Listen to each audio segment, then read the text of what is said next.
All right.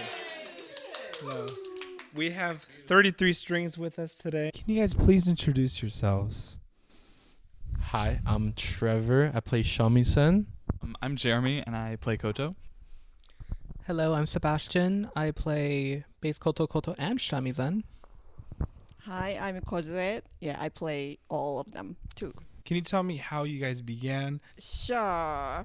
So this started as a class, like ensemble class at CalArts, but then CalArts didn't have enough money like any other schools right now, so they decided to cut the ensemble. But then the students in the class really wanted to keep it.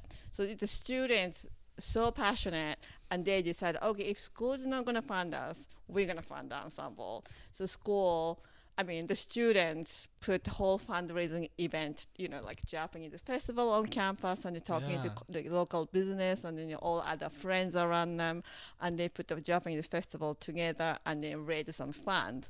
And then they came to me and, hey, teacher, here's the money. Keep the ensemble somehow.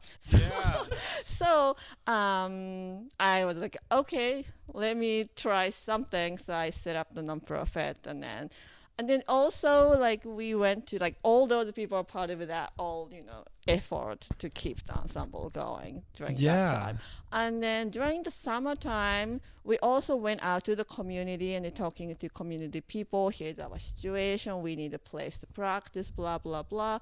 And then one of the Japanese communities in the area was like, hey, come to our community center, use our space for your rehearsal if that helps. So yes, it does. So since then, we're meeting weekly basis in this community center and practice and then performing all over. So this is really, like you said, I'm a founder, but it's really like this whole effort of, this whole people who love Japanese instruments and ensemble and wanted to keep it going. I started teaching and then doing this ensemble thing like when I came here in USA, which is like 10 plus years ago. But officially 33 strings is like 2 years.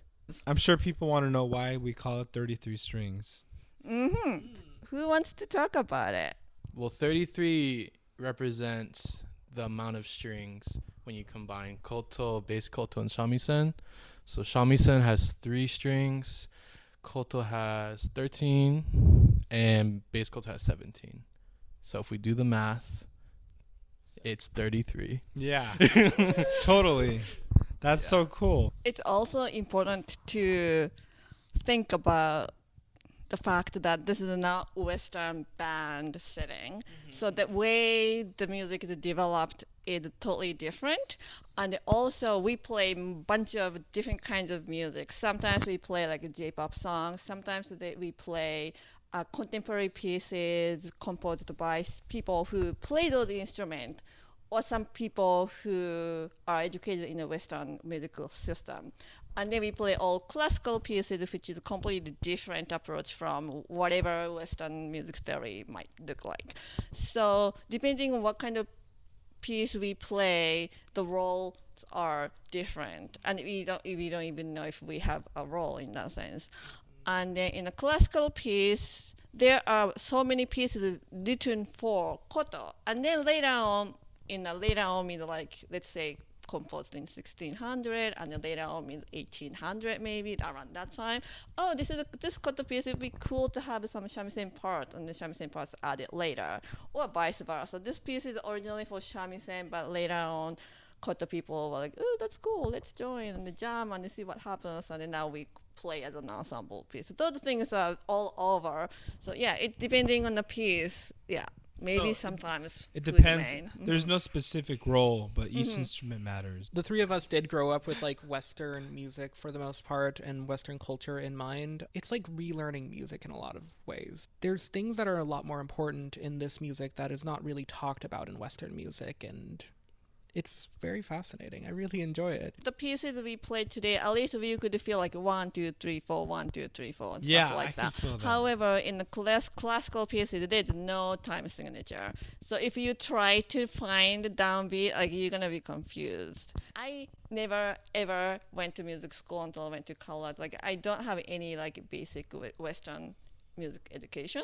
So when I went to school, and it's some like violin people like, let's do a readings, and I'm like, what do you mean by read a music? Music is something to listen to. What are you talking about?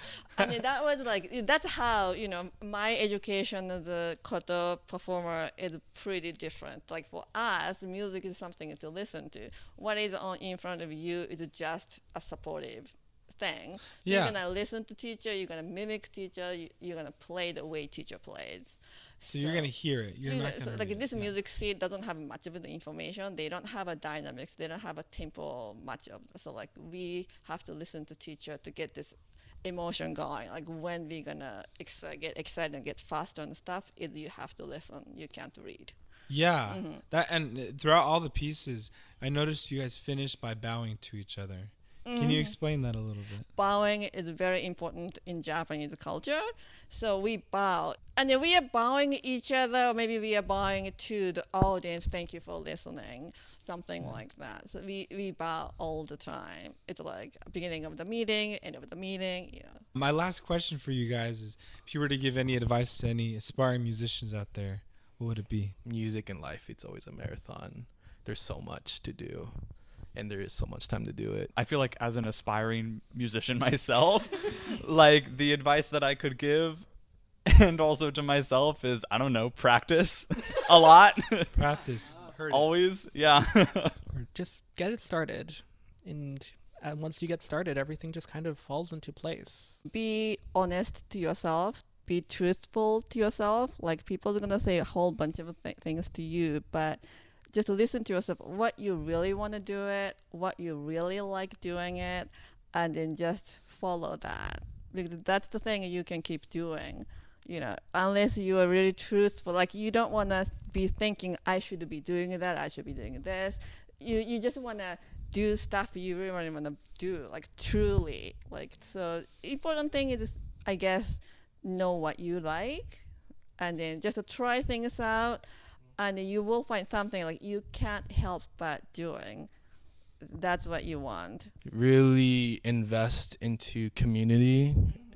Making music within communities or like a group of friends is like so key. I feel like every step I've made as a musician, community was always involved. Even back in high school when I'm making stupid songs with my friends and stuff like that in itself, like it cultivates love and passion and growth and stuff. So it's like now we're a community and we're all growing together. And yeah, every part of my life, every part of music is community. The beautiful thing about music is when we are together, we can do something way better than something I can do by myself alone, right? And I think that I value that a lot. There you have it. Well, we have 33 strings. Thank you again. See you later. Thank you.